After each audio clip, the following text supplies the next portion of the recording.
जय श्री कृष्ण भक्तों, आपका स्वागत है इस भागवत महापुराण की गाथा में। आज हम दशम स्कंद का 46वां अध्याय उद्धव जी की व्रज यात्रा का अध्ययन करेंगे, पान करेंगे। वसुदेवं सुतं देवं कंसचारूरमर्दनं देवकी परमानन्दं श्रीकृष्ण वन्दे जगद्गुरु। श्रीकृष्ण शरणं गोपाल शरणं श्रीकृष्ण शरणं गोपाल शरणं मेरे बाके बिहारी नंदलाल शरणं मेरे बाके बिहारी नंदलाल शरणं श्री कृष्ण शरणं गोपाल शरणं श्री कृष्ण शरणं गोपाल शरणं मेरे बाके बिहारी नंदलाल शरणं मेरे बाके बिहारी नंदलाल शरणं श्री कृष्ण शरणं गोपाल शरणं श्री कृष्ण शरणं गोपाल शरणं मेरे बाके बिहारी नंदलाल मेरे बाके बिहारी नंदलाल शरणं श्री कृष्ण शरणं गोपाल शरणं श्री कृष्ण शरणं गोपाल शरणं मेरे बाके बिहारी नंदलाल शरणं मेरे बाके बिहारी नंदलाल शरणं। बोल भगवान श्री कृष्ण की जय, श्री नंद के लाला की जय, श्री देवकी नंदन श्री कृष्ण की जय, श्री द्वारकाधीश भगवान श्री कृष्ण की जय। बोल देवादेव पूर्ण ब्रह्म भगवान श्री कृष्ण की सदा ही जय। जय श्री कृष्ण भक्तों, हमने श्रवण किया कि भगवान किस प्रकार से गुरुकुल में सांगीपनी जी का पुत्र उनको गुरु दक्षिणा में दे करके 64 दिन में 64 कलाएं का अध्ययन किया। चारों वेद भी उसमें आते हैं, जो कि कहते हैं कि ये 64 जो कलाएं थी एक इंसान के लिए 64 वर्ष में सीखना भी कठिन था, और भगवान ने 64 दिन में ऐसा लग रहा था कि उन्होंने सांगीपनी जी को पूरा कोर्स रिवाइज करा दिया था। और मृत पुत्र जिसकी देह नहीं थी, उसकी देह निर्मित करके उनको देह सहित उस पुत्र को गुरु दक्षिणा में प्रदान किया था। और इतना ही नहीं, इसके बावजूद भी भगवान ने कहा था और भी अगर इच्छा हो तो मुझसे मांग लो। लेकिन उन्होंने और कुछ नहीं मांगा। उन्होंने बोला कि आपने पूर्ण रूप से हमारी गुरु दक्षिणा दी है और इसके अतिरिक्त हमारा कोई अधिकार नहीं है। ये होती है एक सच्चे, निष्ठ और संयमी गुरु की पहचान। लेकिन ऐसा भी है कि आपने अभी दिया है, आप बोलो गुरु जी कुछ और चाहिए, हाँ अभी ये सामान कम हो रहा है, ये वस्त्र कम हो रहे हैं, और दे दो, तो वो संतोषी नहीं है। और भगवान ने स्पष्ट किया है, जिसके अंदर संयम नहीं है वो मुझको नहीं पा सकता। वो इस विश्व में ही रहेगा जो इंद्रियों के अधीन है, जिसके अंदर इंद्रियां कंट्रोल में नहीं है, विषय कंट्रोल में नहीं है, वो आगे नहीं बढ़ सकता। और इसके अंदर काम, क्रोध, लोभ, मोह, अहंकार, मत्सर, तृष्णाएं, इच्छाएं, मैं, मेरा, राग, द्वेष, निंदा, स्तुति, मान, अपमान, ये सब आ जाते हैं। भक्तों कहते हैं संन्यास किसका? संन्यास इंद्रियों का होता है, विषयों का होता है, और इनका संन्यास करने के लिए आत्मा से बुद्धि को और बुद्धि से मन को कंट्रोल में करना पड़ता है। हकीकत ये है भक्तों, ये संसार जो पुष्प वाटिका है, जिसका पता नहीं चलता कब कौन सा पुष्प या उसकी सुगंधी हमारे को आकर्षित कर ले और हम उस सुगंधी में खो जाएं, और काल व्याध कब हम पे बाण चला दे उसका पता नहीं है। लगता है अभी बहुत समय है, लेकिन समय कब कहाँ गया आप स्वयं देख सकते हैं। आपकी जो आयु है, अगर आप आज 60 साल के हैं तो आप देखिएगा 60 साल गुजरने में कितना समय लगा, तो आपको एक पल में सारा बचपन से लेकर के अब तक का याद आ जाएगा। बस उतना ही समय लगा। आपने उसमें क्या किया, कितना अपना पुण्य जोड़े, कितने आपने पाप जोड़े, ये सब उस अकाउंट को आप देख सकते हैं। और वक्तों इसके बावजूद भी कई बार हमारे पैटर्न ऐसे होते हैं कि हम प्रभु की भक्ति करते हुए भी भटक जाते हैं। उन पैटर्न्स के ऊपर विजय प्राप्त करना बहुत आवश्यक होती है, और जो भक्त उन पैटर्न्स पर विजय नहीं प्राप्त कर सकता वो फिर भटकता रहता है। और ये पैटर्न कई बार हमारे विद्या के कारण निर्मित हो जाते हैं, कई बार हमारे माता पिता के कारण निर्मित हो जाते हैं कि हम बहुत उच्च कुल के हैं, कई बार हम बहुत धनवान हैं, कई बार कैसे होता है। कोई ज़रूरी नहीं है कि धन आने से संस्कार भी आते हो। कई बार तो ऐसा होता है कि धन ज़्यादा आ जाए तो वहाँ के संस्कार समाप्त हो जाते हैं, और उस धन के नशे में सिर्फ मैं, मेरा चलता है। ऐसे कई लोग हैं, आप अगर गौर करेंगे आपके आसपास भी होंगे, जो धन के नशे में अंधे हो जाते हैं और वो ब्राह्मणों को बड़े बड़े दक्षिणा दे करके अपना VIP ट्रीटमेंट कराते हैं और सोचते हैं कि हमने बहुत बड़ा धर्म कार्य कर लिया, हमारा जो बेड है अब भगवान के कमरे के बाजू में लग गया। लेकिन वो नहीं जानते भगवान के कमरे के बाजू की तो बात दूर गई, वो तो स्वर्ग तक भी नहीं पहुंच पाते।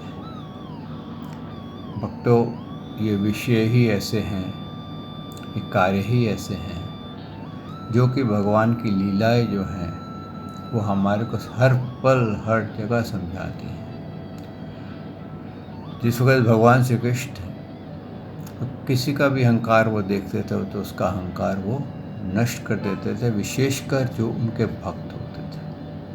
इसी प्रकार से जब उन्होंने उद्धव जी में अहंकार देखा कि मैं बहुत ब्रह्म ज्ञानी हूँ, बृहस्पति का शिष्य हूँ, और मेरे जैसा वेद पढ़ने वाला, वेद का जानकार कोई नहीं है, और मैं ब्रह्म को बहुत अच्छे से जानता हूँ।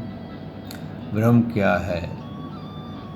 ब्रह्म वो है जो कण कण में बसता है, और उसका चिंतन करना ही बस एक मानव की या एक जीव की पूजा है। तो उन्होंने जब इतना बड़ा अहंकार उसमें देखा, अविद्या लगी हुई देखी, तो भगवान ने उसको गोपियों के गुरुकुल में भेज दिया। बोला अगर मैं इसको समझाने बैठा तो ये नहीं समझेगा, इसको गोपियों के गुरुकुल में भेज दो, वहाँ ये प्रेम में भक्ति जान पाएगा कि मैं किसके बस में होता हूँ। मैं कभी बड़े बड़े ज्ञानी जो कि पोथी पढ़ पढ़ के अपने आप को बहुत बड़े ज्ञानी समझते हैं और उस नियम से मेरा चिंतन करते हैं और वो सोचते हैं कि हमने भगवान को पा लिया, वो उन्होंने मुझे पाया नहीं बल्कि मुझसे बहुत दूर चले गए, क्योंकि उनके अंदर अहंकार ने अपना स्थान बना लिया और जहाँ अहंकार होता है वहाँ मैं नहीं होता। इस तरह से भगवान ने उस पर कृपा करने के लिए उद्धव जी को व्रज भेजा था। आइए भक्तों, इस भागवत महापुराण को आरंभ करते हैं। सच्चिदानंद रूपाय विश्वोत्पत्ते आदिहेतवे तापत्रय विनाशाय श्री कृष्णाय वयं नमो नमः। श्री कृष्णाय वयं नमो नमः। श्री कृष्णाय वयं नमो नमः। श्री कृष्णाय वयं नमो।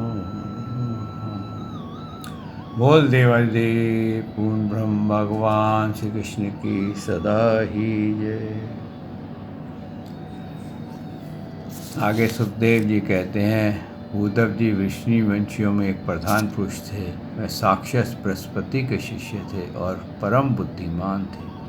उनकी महिमा के संबंध में इससे बढ़कर और कौन सी बात कही जा सकती है कि वे भगवान श्री कृष्ण के प्यारे सखा मंत्री भी थे। एक दिन भगवान श्री कृष्ण ने उन पर कृपा करने के लिए उनका हाथ पकड़ के कहा, प्रिय उद्धव,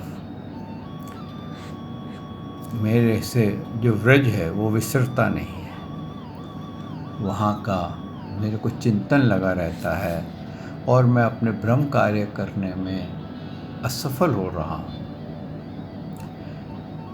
तो तुम एक काम करो कि तुम व्रज में जाओ और वहाँ मेरे माता पिता नंद बाबा और यशोदा मैया है, उन्हें आनंदित करो। और गोपियाँ मेरे विरह की व्याधि से बहुत दुखी हो रही हैं, उन्हें मेरा संदेश सुनाकर उसे वेदना से मुक्त करो। प्यारे उद्धव, गोपियों का मन निरंतर मुझ में ही लगा रहता है। उनके प्राण, उनका जीवन, उनका सर्वस्व मैं ही हूँ। मेरे लिए उन्होंने अपने पति, पुत्र आदि सभी सबके संबंधी छोड़ दिए हैं। उन्होंने बुद्धि से भी मुझको अपना प्यारा, अपना प्रियतम नहीं अपना आत्मा मान रखा है। मेरा यह व्रत है कि जो लोग मेरे लिए लौकिक और परलौकिक धर्म छोड़ देते हैं, उनका भरण पोषण मैं स्वयं करता हूँ। प्रिय उद्धव, मैं उन गोपियों का परम प्रियतम हूँ। मेरे यहाँ चले आने से वे मुझे दूरस्थ मानती हैं और मेरा स्मरण करके अत्यंत मोहित हो रही हैं, बार बार मूर्छित हो जाती हैं। वे मेरे विरह की व्यथा से विहाल हो रही हैं, प्रतिक्षण मेरे लिए उत्कंठित रहती हैं। मेरी गोपियाँ, मेरी प्रियासियाँ इस समय बड़े ही कष्ट और यत्न से अपना प्राणों को किसी प्रकार रखी हुई हैं। मैंने उनसे कहा था कि मैं आऊँगा, वहीं उनके जीवन का आधार है उद्धव। और तो क्या कहूँ, मैं ही उनका आत्मा हूँ। वह नित्य निरंतर मुझसे तन्मय रहती है। देखिए, भगवान ने बहुत बड़ा संदेश दिया था। क्या है कि भगवान ने क्यों कहा कि मेरे को मेरे कार्य में, ब्रह्म कार्य में हस्तक्षेप हो जाता है? क्योंकि कोई भी किसी का भी चिंतन बहुत गहराई से करे तो ऑटोमेटिकली उसका चिंतन उस तरफ चला जाता है। अगर आपको यकीन नहीं आए तो कई बार होता है आपको बहुत किसी की याद आ रही है तो सडनली उसका फ़ोन आ जाता है, और जिसका चिंतन किया जाता है वैसे ही आपकी नेचर बनती है। अगर आपको इस पर भी यकीन ना आए तो किसी बहुत झगड़ालू आदमी को, बहुत ज़बरदस्त झगड़ालू आदमी हो, कुटिल आदमी हो, उसका चिंतन आप करने लग जाइए तो आप देखेंगे कि आपके अंदर भी वही झगड़ालू एनर्जी आ जाएगी। ऐसे ही भृंगी कीट का भी उदाहरण दिया गया था कि वो जो कीट जो घर में घरौंदे लगाता है मट्टी के, वो कोई भी कीड़ा पकड़ के लाता है और उसमें बंद कर देता है और वो उसको एक बार डस देता है और जो अंदर बंद हुआ कीड़ा होता है वो उसका चिंतन करता है और वो भी भृंगी हो जाता है। वक्त तो ऐसा नहीं है कि हम अगर भगवान का चिंतन करते हैं तो हकीकत में कहते हैं कि हम उस वक्त चिंतन करते हैं मोस्टली जिस वक्त भगवान हमारा चिंतन करते हैं। श्री कृष्ण का चिंतन हर कोई नहीं कर सकता और श्री कृष्ण भी हर एक का चिंतन नहीं करते।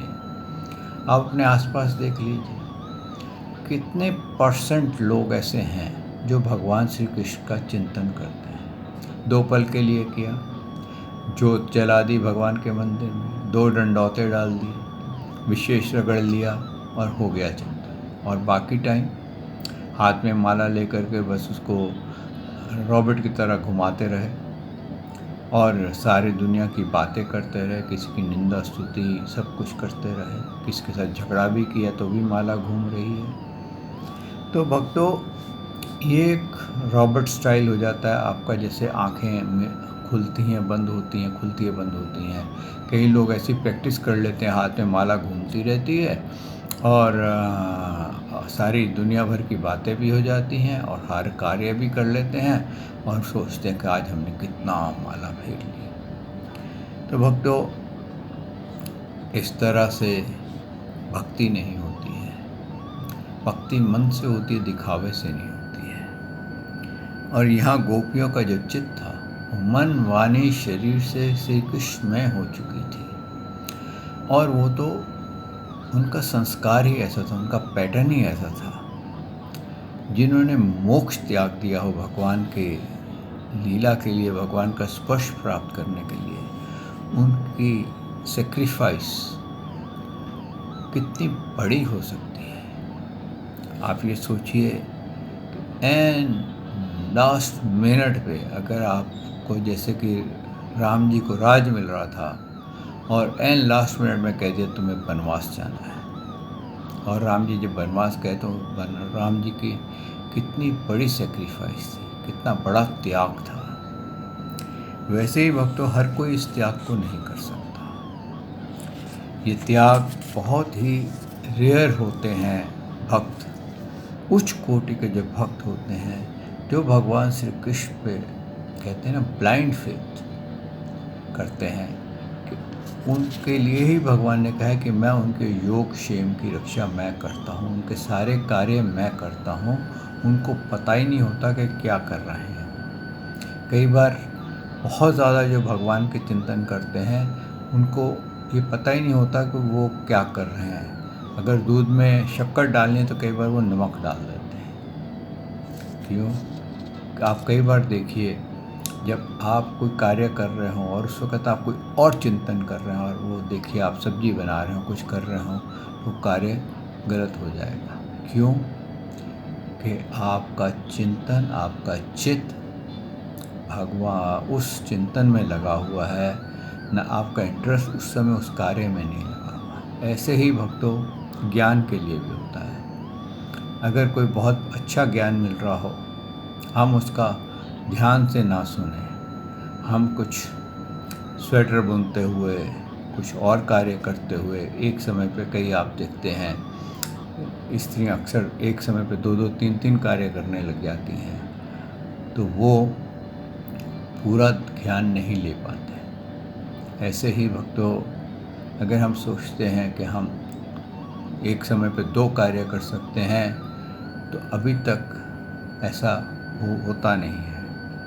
आप भगवान का चिंतन करें तो केवल भगवान का चिंतन करें। आप कोई और कार्य करें तो उस कार्य में मन लगाएं, लेकिन उसको मिक्स मत करें कि मैं तो भगवान के उसको कहते हैं ना, हिपोक्रेट नहीं बने कि मैं सब कार्य भी करता हूँ और भगवान का चिंतन भी करता हूँ। एक समय में मन जो है वो एक ही बात सोच सकता है, एक ही विचार होता है।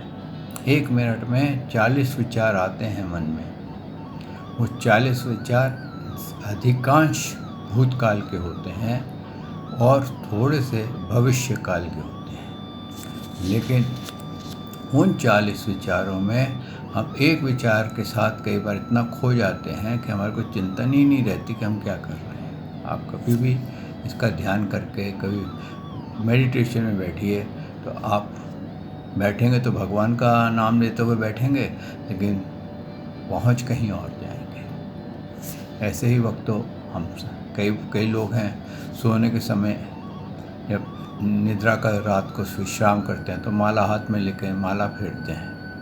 तो माला फेरते फेरते तो भगवान का नाम ले रहे होते हैं, लेकिन उनसे पूछो कि तुमने सपनों में क्या देखा, तो सपनों में वो कहीं और पहुंच गए होते हैं। तो भक्तों, इसलिए भगवान का जब चिंतन करो तो केवल उन्हीं का ही चिंतन करो, और ये घमंड निकाल दो कि मेरा पद क्या है, मेरा धन क्या है, मेरा परिवार क्या है।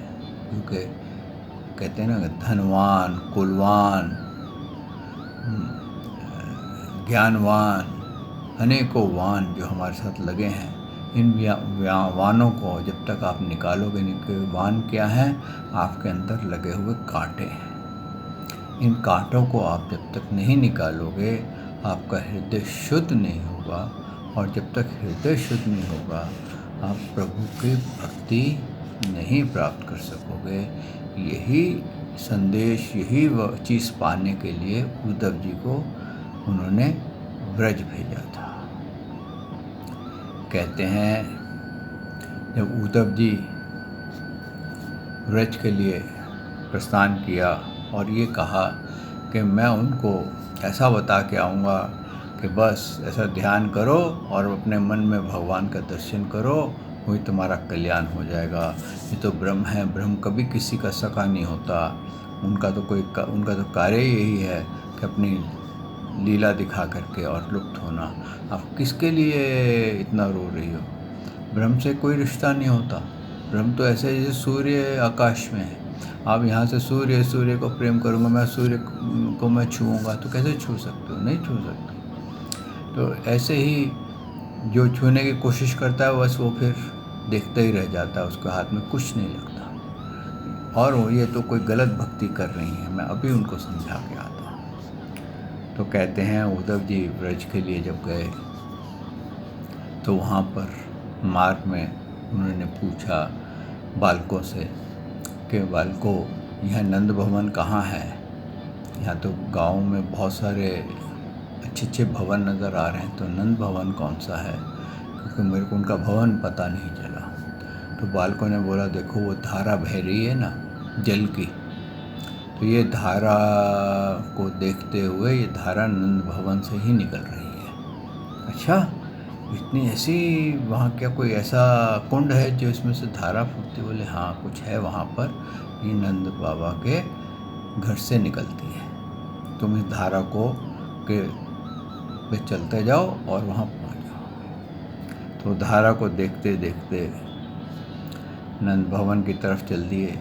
मार्ग में उनको कहीं किसी जगह बांसुरी सुनाई देती थी, किसी जगह भगवान के गोपियों के गीत गाए जा रहे थे, भगवान का गान किया जा रहा था। और कई जगह पर गोपियाँ जो थी श्री कृष्ण शरणम गोपाल शरणम गाते हुए दूध धो रही थी, कोई कुछ कर रही थी, पर किसी के भी कोई भी गोपी उनको ऐसी नहीं मिली जिसके मुख से श्री कृष्ण शरणम गोपाल शरणम का उच्चारण ना हो, या भगवान श्री कृष्ण की लीला ना गा रही हो। कोई भी गोपी के ऐसी आवाज़ उनके कानों में नहीं पड़ी। हार करके वो नंद भवन पे पहुँचे तो क्या देखते हैं कि नंद बाबा जो हैं वो एक निढाल हुए दरवाजे पे ही बैठे हुए हैं। और जैसे उन्होंने उद्धव जी को देखा तो उनको बहुत प्रेम आया और वो बड़े प्रसन्न हुए। उन्होंने उद्धव जी को गले लगा करके पूछा कि भाई क्या हाल है, कैसे आए हो, सब ठीक तो है? अब हमारे सुहृदय वसुदेव और देवकी जी तो सुख से हैं, हर मथुरा में तो अब शांति है, क्योंकि कंस मारा जा चुका है, उसके जो आतंक बनाने वाले थे वो सब मारे गए हैं। और उद्धव जी ने बोला, नंद बाबा आप घर के बाहर ही बैठे हो? बोले हाँ, जब से मेरा लल्ला कृष्ण हमें छोड़ कर के गया है। मैं यहीं बैठा रहता हूँ, उनकी राह देखता रहता हूँ कि शायद एक दिन वो लौट आएंगे। और मैं उनकी लीला याद करता रहता हूँ, कैसे उन्होंने अनेकों असुरों को मारा था। जितनी बार ब्रज पे विपदा आई थी तो कैसे उन्होंने हमारी रक्षा की थी, कैसे गोवर्धन उठाया था, कैसे बवंडर से हमें बचाया था, कैसे कालिया नाग का दमन किया था। और उनके चरण चिन्ह जहाँ जहाँ हैं, मैं उनको देख कर के बहुत प्रसन्न होता हूँ कि कम से कम मेरे आंगन में और कुछ नहीं रहा तो भगवान के चरण चिन्ह तो हैं। तो इस तरह से कहते हैं कि वहाँ बैठे बैठे ही इतना समय निकल गया कि ऐसे लगा कि पूरी रात वहीं बैठे बैठे भगवान की लीला गाते गाते उद्धव जी की और नंद बाबा की रात्रि गुजर गई। जब सवेरे होने लगी तो नंद बाबा से उद्धव जी पूछे, नंद बाबा ये तो बताओ कि ये धारा का क्या राज है। बोले ये धारा का राज ये है कि जब से कृष्ण गए हैं यशोदा की आँख में से आंसू नहीं रुकते और वो लगातार बहते ही जा रहे हैं। बोले अच्छा, ये तो बहुत मामूली बात है, उनको ये नहीं मालूम कि वो ब्रह्म है। वो तो उनका तो कोई वो नहीं अपना होता, वो तो इंद्रियों से मन बुद्धि से परे हैं। उनके अंदर न मन है, न इंद्रियां हैं, न प्रेम है, न कुछ है। वो तो निष्ठुर ब्रह्म है। वो तो कण कण में वैसे बसे हैं। उन्हीं से आप हम जीवों को उनको प्रेम करना होता है, वो किसी से प्रेम नहीं करते। मैं अभी बता देता हूँ कि अगर भगवान का ऐसा चिंतन करेंगे तो उनको भगवान का साक्षात्कार हृदय में होने लग जाएगा और वो हृदय में प्रकट हो जाएंगे और माता का दुख दूर हो जाएगा। बड़ा अहंकार के अंदर थे क्योंकि वो तो यही सीख के आए थे अपना बृहस्पति जी से कि ब्रह्म का चिंतन कैसे किया जाता है, समाधि कैसे लगाई जाती है। क्योंकि योगी लोग जो होते हैं वो समाधि में क्या करते हैं, समाधि में ब्रह्म का चिंतन करते हैं, ब्रह्म के दर्शन करते हैं। अच्छा, कोई निराकार करता है, कोई ज्योति रूप करता है, कोई साकार के करता है। लेकिन भगवान श्री कृष्ण कहते हैं कि मैं सदा साकार हूँ, मैं कोई ज्योति स्वरूप नहीं हूँ। मेरे शरीर में वैसे ही ज्योति है, इसलिए लोगों को ज्योति लगती है। निराकार मैं इसलिए हूँ कि कण कण में मेरा वास है। वसुदेव मुझे इसीलिए कहते हैं कि मैं कण कण में मेरा वास है। तो इस तरह से जब ये उद्धव जी अंदर गए तो क्या यशोदा मैया जो थी वो पालने के पास बैठी थी। तो उन्होंने उनको प्रणाम किया, उनके पाँव को हाथ लगाया और उद्धव जी ने कहा, मैया तुम किसके लिए रो रही हो, हम तो मानव हैं, वो तो ब्रह्म थे। और ब्रह्म का कहाँ, ब्रह्म किसी से प्रेम नहीं करता, ब्रह्म तो आता है और जाता है, खाली ब्रह्म का चिंतन करने से ही हम पवित्र हो जाते हैं। तो मैया ने कहा, उद्धव लगता है तेरे को कन्हैया से प्रेम नहीं है, तो कन्हैया को जानता नहीं है। हमने उसको बचपन से पाला है, मैंने उसको दूध पिलाया है, और जो माँ का प्रेम होता है ना उसको तू नहीं जानता है। और तू जो जानता है ना, तू ये जो ज्ञान लेकर के आया है कि ब्रह्म का चिंतन करने से सब ठीक हो जाता है, ये अपने पास रख। चल मैं तेरे को दिखाती हूँ, मेरा कन्हैया, अभी मैं उसको दूध पिला के आई हूँ और वो विश्राम कर रहा है क्योंकि रात को वो बहुत देर तक जग रहा था। तो उद्धव जी बड़े हैरान हो गए कि ये क्या कह रही है मैया कि मैं अभी तेरे को दर्शन कराती हूँ। उसका हाथ पकड़ करके पालने में ले गई और क्या देखते हैं कि छोटा जो पालना था बालक जिसमें आते हैं उसमें भगवान शयन कर रहे हैं।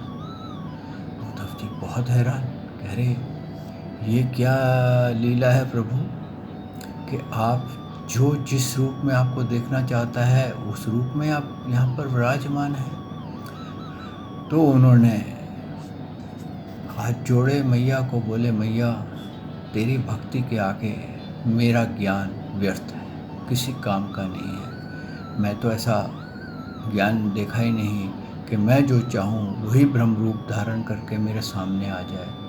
तो वो उनके चरणों को छुआ उन्होंने।